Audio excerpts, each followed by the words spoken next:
अस्सलाम वालेकुम। मैं मोहम्मद यासिर अली और अब हम एक और एतराज़ पे बात करेंगे जो मुझ पे किया जाता है। वो ये किया जाता है कि यासिर भाई आप लॉन्ग मैसेजेस जो है ना, वॉइस मैसेजेस बहुत ज़्यादा करते हैं। तो देखिए, बेसिकली लॉन्ग वॉइस मैसेज करने के पीछे कोई रीज़न होती है। मुझे कोई शौक़ नहीं है लॉन्ग वॉइस मैसेजेस करने का। जिस तरह आप लोगों के पास टाइम कम होता है, मेरे पास भी टाइम कम होता है। लेकिन लॉन्ग वॉइस मैसेज करने का मकसद ये होता है कि अगर मैं बार बार तोड़ फोड़ के मैसेज करूँगा तो शायद आप उससे उस तरह से रिलेट नहीं कर सकेंगे जिस तरह आप एक कंटिन्यूस मैसेज से रिलेट कर सकेंगे।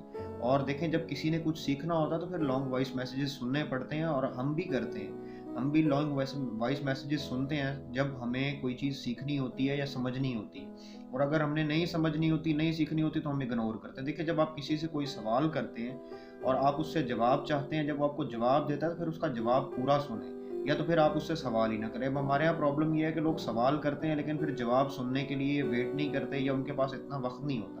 भाई देखिए, हमेशा ज़रूरी नहीं हर बंदा आपको शॉर्ट जवाब देगा। देखिए क्या होता है कि कई दफ़ा आपने एक चीज़ पूछी है, उसके आगे फिर डिफरेंट पर्सपेक्टिव्स हैं, और कई दफ़ा जब मैं चीज़ें बयान करने लगता हूँ फिर मुझे समझ आती है कि यार इसका ये भी पर्सपेक्टिव हो सकता है, ये भी हो सकता है, ये भी हो सकता है, ये भी हो सकता है। तो उसके बाद फिर मैं वो पर्सपेक्टिव्स बताता जाता हूँ ताकि आपको क्लियर हो सके कि इस चीज़ को किस तरह से किस किस पर्सपेक्टिव में देखा जा सकता है। और फिर उसके बाद मैं बताता हूँ कि इसका किस किस तरीके से किस किस ने सोल्यूशन निकाला या मैंने निकाला, या किस किस तरह इसको डील करना चाहिए। लेकिन इशू ये है कि आप सिर्फ ये देखते हैं कि यार इतने मिनट की वॉइस है, उसको आधा सुनते हैं, पूरा नहीं सुनते। अगर आप पूरा नहीं सुनेंगे तो आप समझ ही नहीं पाएंगे। देखिए, हमेशा कहा जाता है कि आधा सच या आधी बात सुनने से नुकसान होता है, फ़ायदा नहीं होता। तो मैं आपसे फिर रिक्वेस्ट करूँगा कि मेरे जितने भी लॉन्ग मैसेजेस हैं उनमें कोई भी ऐसी वैसी बात नहीं की गई होती जो आपसे रिलेटेड नहीं होती। अगर सपोज उसमें एग्जांपल्स होती हैं, कहानियाँ होती हैं, स्टोरीज होती हैं, वो भी बेसिकली आप लोगों को समझाने के लिए होती हैं। और लॉन्ग वॉइस मैसेज भी आपके लिए ही मैं करता हूँ। मुझे कोई शौक नहीं है कि मैं अपने वोकल कॉर्ड्स को भी तंग करूँ, अपने आप को भी तंग करूँ, इतनी देर मोबाइल हाथ में पकड़ के रिकॉर्ड भी करूँ और फिर सेंड भी करूँ। उसे देखें, मेरी बॉडी का भी जोर लग रहा है, मेरे मोबाइल को भी जो है वो रिकॉर्डिंग हो रही है।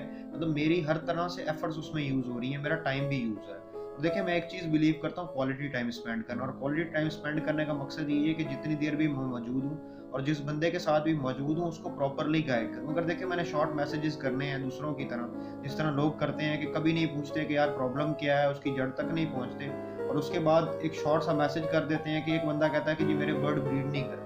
वो जब उसको बताएँगे ही नहीं कि बर्ड ब्रीड ना करने के पीछे क्या रीज़न्स हो सकते हैं।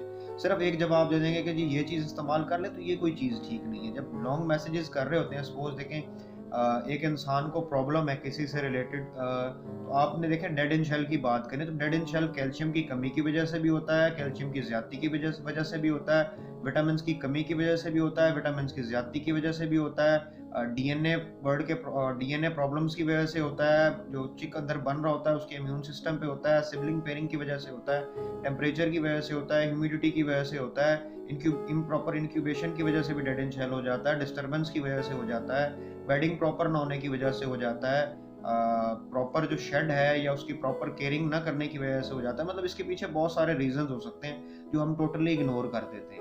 तो अगर मैं सिर्फ ये बात करके छोड़ दूं कि जी डेड इन शेल जो है कैल्शियम की कमी की वजह से होता है, तो ये कभी भी क्लियर नहीं दे रहा, और फिर मैं उसका जो सोल्यूशन है वो भी सोल्यूशन उस तरह से प्रोवाइड ना करूँ जिस तरह मुझे करना चाहिए, तो ये भी चीज़ गलत है। देखिए, अगर मैंने एक चीज़ का सोल्यूशन देना है और वो सोल्यूशन मैं प्रॉपर तरीके से नहीं देता, तो फिर उसका कोई फ़ायदा नहीं है सोल्यूशन देने का। देखें, अगर मैं एक सोल्यूशन दे रहा हूँ और वो उस बंदे के सिनेरियो के हिसाब से ठीक नहीं बैठता, या उस बंदे को एक ही सोल्यूशन बताता हूँ, मैं दूसरी ऑप्शन ही नहीं देता, उसको जब ऑप्शन दूंगा तो उसको पता चलेगा ना कि यार ये भी हो सकता है, ये भी हो सकता है, फिर वो उसमें से जो उसको बेहतर लगे वो कर सकता है।